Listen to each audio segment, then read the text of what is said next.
pljesak za našeg Antonija. Antonio, dobro jutro, dobar dan. Koja godina ovo za redom ovdje u Umagu? Ja mislim 5, ali nisam siguran. 4. 5.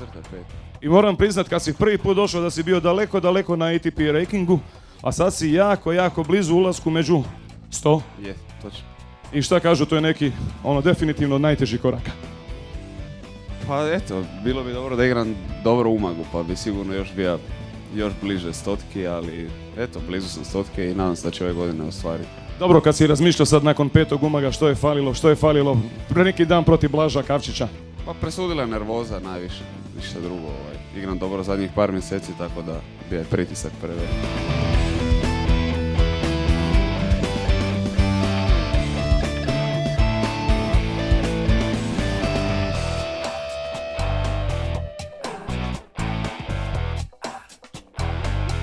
Antonio, na čemu? Ćevapima. Jeste čuli? Pravi hrvatski proizvod, ćevapi.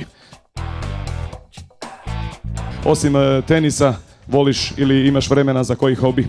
Pa ne, volim nogomet, igra sam nogomet dosta dugo. I morate znati jednu stvar, Antonio je slomio nogu i zbog toga upravo na nogometu godinu dana imao pauzice, jeli? Je, točno, zato sam i prestao s nogomet, ali dalje je to velika ljubav.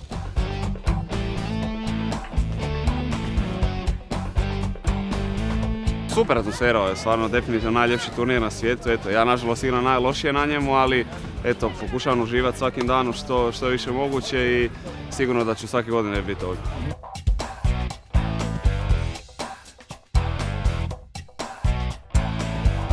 Pa ovo su definitivno sve talenti i eto, sigurno će oni harat za par godina.